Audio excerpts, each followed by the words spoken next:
रेशीम शेती यशस्वी करण्यासाठी रेशीमगृह निर्जंतुकीकरण महत्त्वाची भूमिका बजावतं।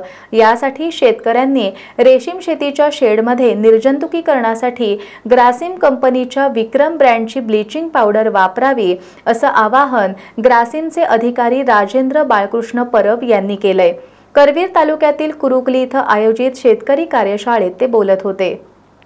करवीर तालुक्यातील कुरुकली इथं रेशीम संचालनालय नागपूर, जिल्हा रेशीम कार्यालय कोल्हापूर आणि आदित्य बिर्ला ग्रुपच्या ग्रासिम कंपनीच्या वतीनं रेशीम मित्र अभियानांतर्गत कार्यशाळा आयोजित केली होती। यावेळी ग्रासिम कंपनीच्या अधिकाऱ्यांनी शेतकऱ्यांचे प्लॉट आणि शेडला भेट देत मार्गदर्शन केलं। ग्रासिमचे अधिकारी राजेंद्र परब यांनी शेतकऱ्यांना प्रशिक्षित करून रेशीम व्यवसायातून अधिकाधिक उत्पन्न मिळवून देणं हा कंपनीचा उद्देश असल्याचं सांगितलं। रेशीम शेती यशस्वी करण्यासाठी शेडचं निर्जंतुकीकरण हा महत्त्वाचा भाग आहे। त्यासाठी शेतकऱ्यांनी ग्रासिम कंपनीचे ब्लीचिंग पावडर वापरावी, असं आवाहन करण्यात आलं। हे रेशीम शेती जिथे करतात त्याचं हे शेड आहे आणि ह्या रेशीम शेतीमध्ये आमचा प्रॉडक्ट जो आहे विक्रम ब्रँड स्टेबल ब्लीचिंग पावडर हा निर्जंतुकीकरणासाठी वापरला जातो। तर आज कंपनीच्या माध्यमातून शेतकऱ्यांना जास्तीत जास्त कसं प्रशिक्षण देता येईल तो एक फोकस ठेवून जास्तीत जास्त शेतकऱ्यांपर्यंत पोहोचून आज कंपनी काम करत आहे। बऱ्याच ठिकाणी शेतकऱ्यांना म्हणजे आम्ही बघितलेलं आहे, आमच्या सर्वेमधून असं दिसून आलं की शेतकऱ्यांना ब्लीचिंग पावडर म्हणजे काय हे माहीत नसतं। ब्लीचिंग पावडर कशी वापरली जाते, किती प्रमाणात वापरली जाते हे माहिती नसतं। तेव्हा जेव्हा आम्ही सर्वे केला त्याच्यामधून ज्या काही गोष्टी आम्हाला लक्षात आल्या त्या गोष्टी आम्ही शेतकऱ्यांपर्यंत जाऊन त्यांची एक मीटिंग घेऊन 40-50 लोकांची त्यांच्या शेडवर जाऊन त्यांना आम्ही स्वतः प्रशिक्षण देत आहोत की ब्लीचिंग पावडरचं प्रमाण कसं वापरलं पाहिजे, त्याचे काय फायदे आहेत, ते कशा प्रमाणात वापरलं पाहिजे आणि या शेतकरी लोकांना फार आज उपयोग होतोय।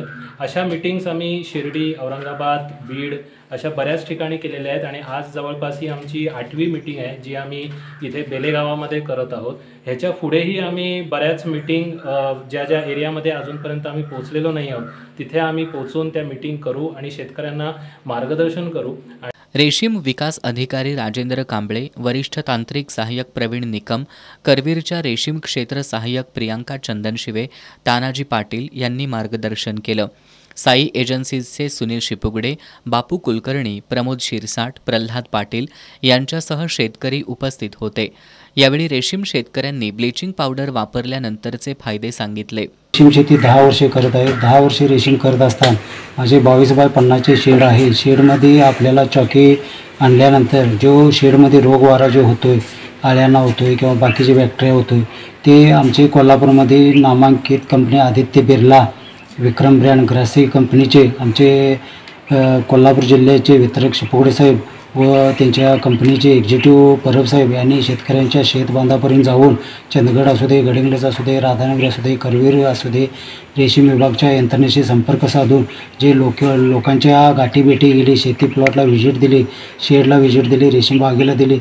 ही भेट दिल्यानंतर की हा त्यांचा प्रोडक्ट ब्लीचिंग पावडर व चुना कशा पद्धतीने वापरायचं, कसं प्रमाण वापरायचं हे वापरल्यानंतर आम्ही रेशीम शेडमध्ये आमचे जे उत्पन्नामध्ये जी घट होती ते हे आम्ही 2-3-4 वेळा आम्ही निर्जंतुक करण्यास वापरल्यामुळे अगदी आमची मनापेक्षा जो फायदा होणार होता 50,000 तिथं आज लाखावर फायदा गेलेला आहे।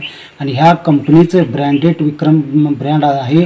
ह्या जास्तीत जास्त रेशीम शेतकऱ्यांनी व पंचक्रोशीतल्या लोकातील इतर जिल्ह्यातल्या रेशीम शेतकऱ्यांनी आदित्य बिर्ला कंपनी, ग्रासिम कंपनीचे बिर्ला या कंपनीचे ब्लीचिंग पावडर घेण्यास आमची गॅरंटी देतो की हे हमी आहे आमची की याचा 100% रिझल्ट आहे। आम्ही वापरल्यामुळे काही रोगराई आहे ते पूर्णपणे कमी आलेलं आहे। जे प्रोडक्ट आहे जे ब्लीचिंग पावडर हे वापरल्यामुळे जे रोगराई आहे ते पूर्णपणे कमी आलेलं आहे आणि प्रत्येक शेतकऱ्यांनी हे प्रोडक्ट वापरावे, ज्याच्या जो काही रोगराई असते ते पूर्णपणे कमी केला जाईल। करवीर आणि राधानगरी तालुक्यातील शेतकरी ऊस शेतीला फाटा देत रेशीम शेतीकडे वळू लागलेत। त्यामुळे हे दोन्ही तालुके रेशीम शेतीसाठी पूरक ठरतायत।